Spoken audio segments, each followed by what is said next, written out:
¿Qué tal? Muy buenas noches. Somos un grupo de estudiantes de la Universidad Privada del Norte. Quien les habla es Diego Arevalo Izquierdo. Hoy tenemos el agrado de tener como invitado a Sergio Aroca. Te agradecemos, Sergio, por el tiempo que nos estás prestando, por tu disponibilidad, por compartir tus conocimientos con nosotros, que será de mucha utilidad para nuestro trabajo de investigación en favor del derecho de la sociedad. En un principio, quiero hacer una primera pregunta. Si conoce usted sobre el Convenio Budapest y de la ley en específico de delitos informáticos número 30.096. Bien, muy buenas noches. Digo a todos los integrantes del grupo, es un placer para mí estar con ustedes. Así como ustedes, soy alumno de nuestra casa de estudios UPN, cursando el sexto ciclo de la carrera de Derecho. Bien, en lo que concierne a la primera pregunta que se me ha formulado, podríamos decir que los delitos informáticos también son conocidos como ciberdelitos. Estos delitos van a estar tipificados como conductas antijurídicas, las cuales van a tener como objetivo llevar a cabo actitudes delictivas, hechos punibles, dentro del marco del Internet y de la tecnología. Ahora bien, es menester, es importante precisar de que las nuevas tecnologías están en constante evolución. Prueba de ello, podemos mencionar lo que estamos haciendo en este momento, ¿no? Hace 20 años atrás, nadie se podría imaginar de que, al menos aquí en el Perú, que podríamos tener una reunión como la que estamos sosteniendo en este momento. Sin embargo, gracias a la tecnología, esto es posible.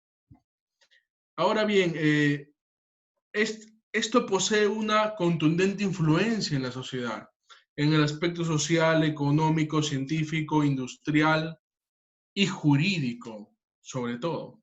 Por tal razón, pues la criminalidad también se ha visto propalada, ¿no? Ha incrementado. Cuanto más si consideramos que dentro de esta era digital es posible aún cometer delitos desde el anonimato, sin revelar la verdadera identidad de la persona que comete el delito. Ahora bien, en lo que atañe al Convenio de Budapest, podemos decir que este es el primer tratado internacional realizado en aras de poder hacer frente a los delitos informáticos. Esto pues mediante la armonía y la concordancia de las normas respecto de esta materia entre los países que son parte de este convenio, de este tratado.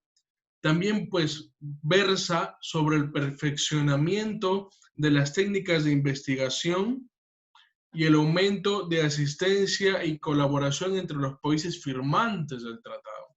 Fue elaborado por el Consejo de Europa en Estrasburgo y también pues este tratado contó con la diligente contribución de Canadá, Japón y China como estados observadores. Es necesario también mencionar que el Perú se adhiere al Tratado de Budapest en febrero del año 2019 durante el gobierno del presidente Vizcarra.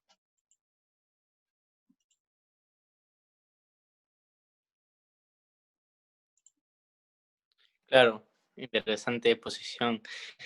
Segunda pregunta, Sergio. ¿Cree usted que existe una falta de adecuación de los delitos informáticos frente a este texto internacional guión Convenio Budapest?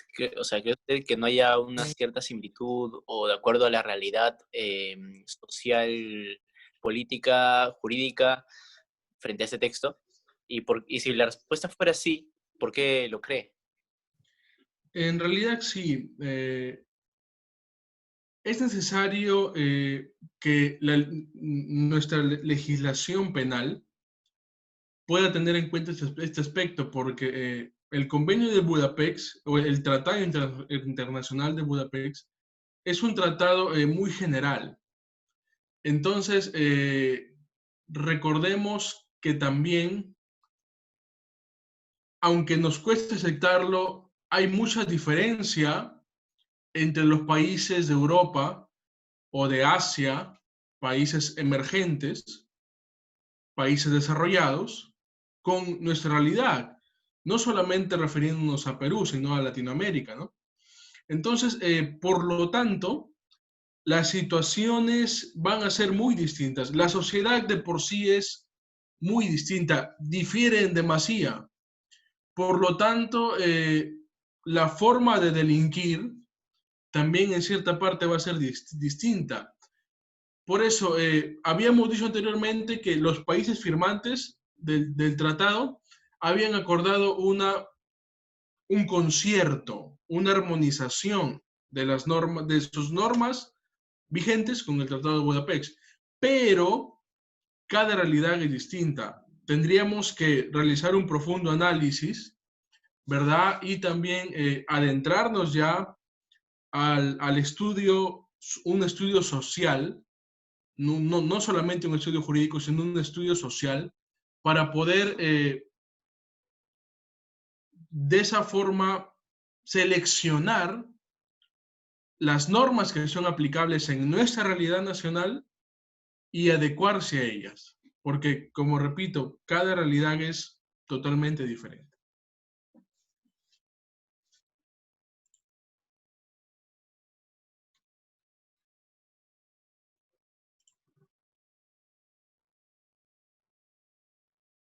Hola.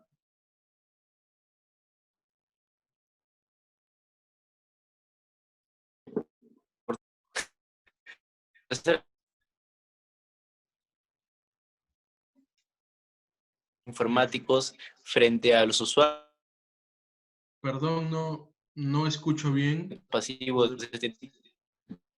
Diego, repite la pregunta. ¿Me escuchan?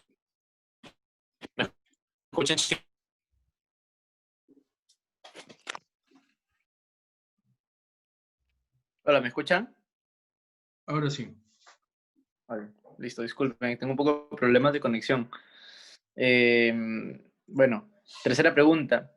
¿Cuál es tu opinión, Sergio, acerca de la importancia de estos delitos informáticos frente a los usuarios, potenciales sujetos pasivos de este tipo de delitos?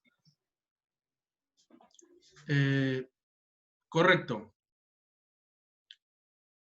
En primer lugar, tendríamos que identificar de una manera fehaciente, pues, cuál es el bien jurídico que tutelaría una legislación de esa naturaleza.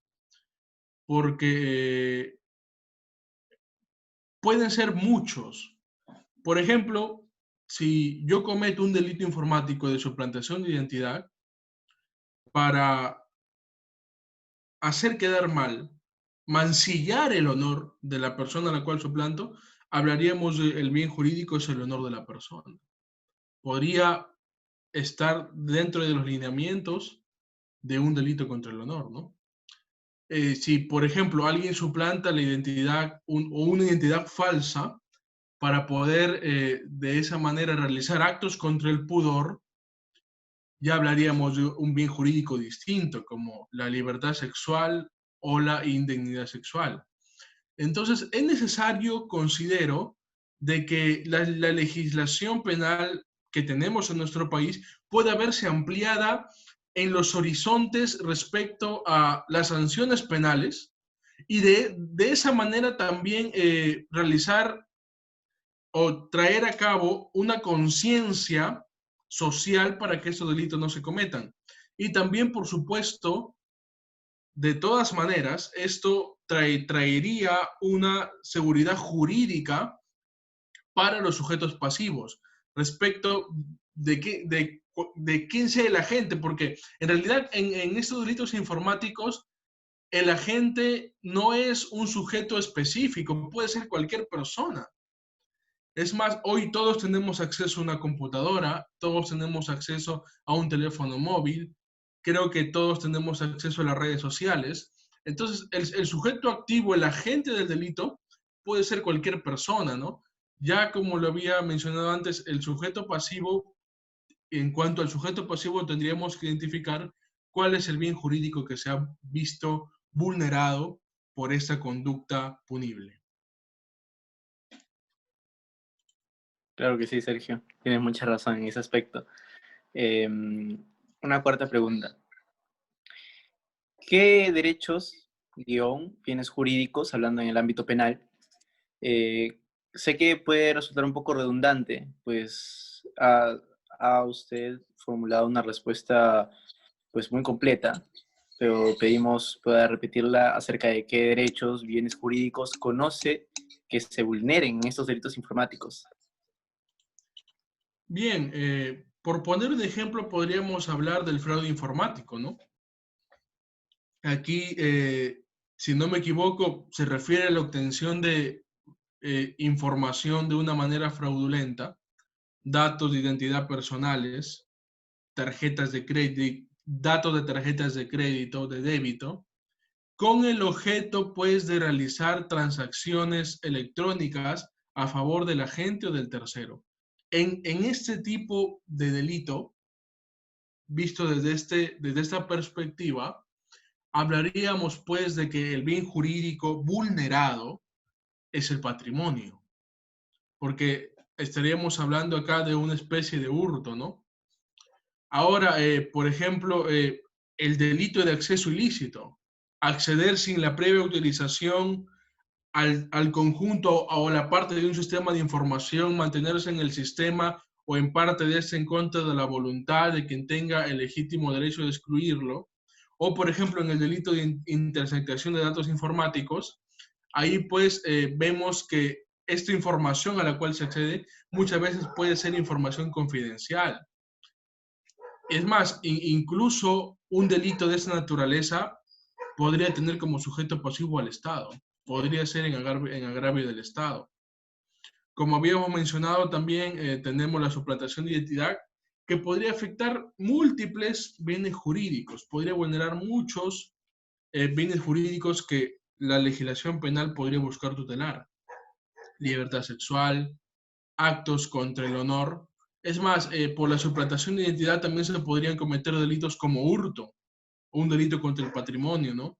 Delitos contra la libertad sexual y lo que es aún más grave, ¿no? Cuando se cometen ese tipo de delitos contra menores de 14 años, se afectaría el bien jurídico conocido como la indemnidad sexual. Claro que sí, estos tipos penales.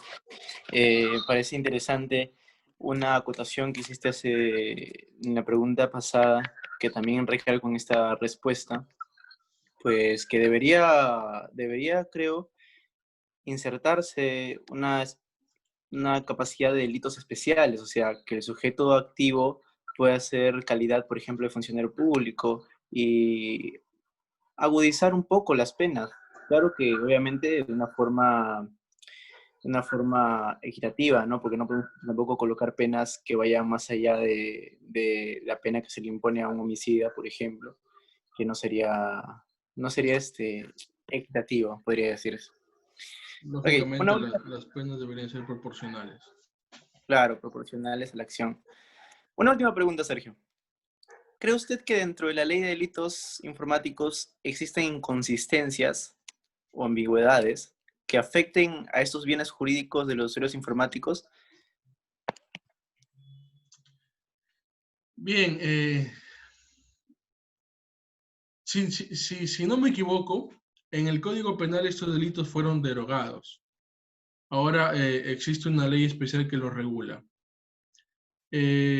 Mira, considero que debe haber una reforma con respecto a que mientras la tecnología va en crecimiento, la era digital ya ha venido para quedarse, no se va a ir. Nosotros somos parte de ello. Van a surgir nuevas conductas delictivas con el pasar de los meses, con el pasar de los años.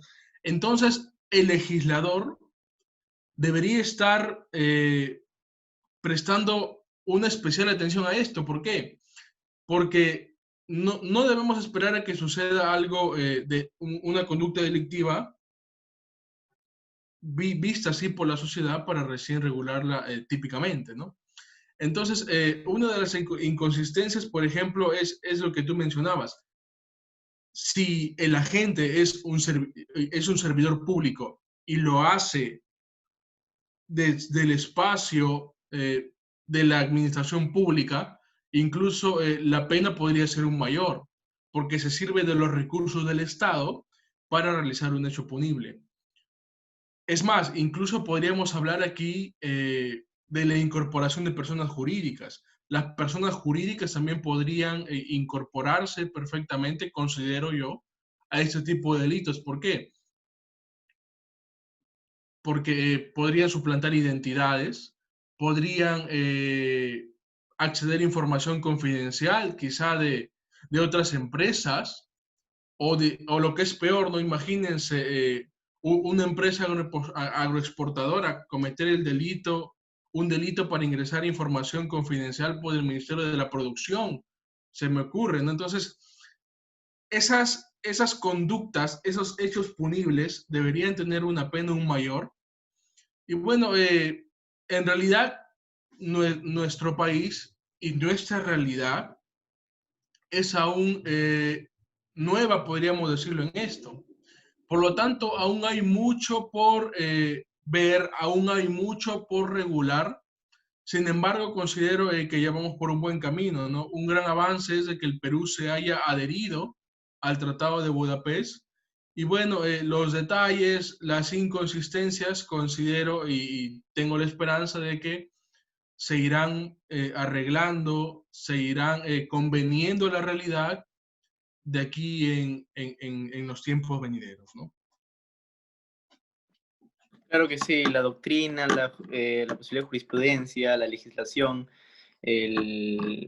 bueno, para la redundancia, el legislador tendrá que poner más énfasis en estos delitos, porque como ya lo habías dicho, el área informática ha venido para quedarse y seguirá avanzando poco a poco y tendrán que venir en algún momento en esta ruta pues nuevos delitos informáticos, nuevas acciones delictivas, que deberán regularse claramente.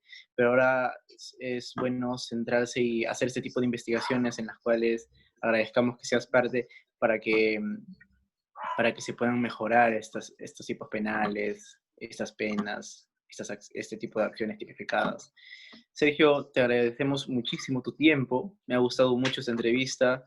Gracias por tu disposición. Es muy importante para nuestro grupo, para nuestra investigación, muy relevante.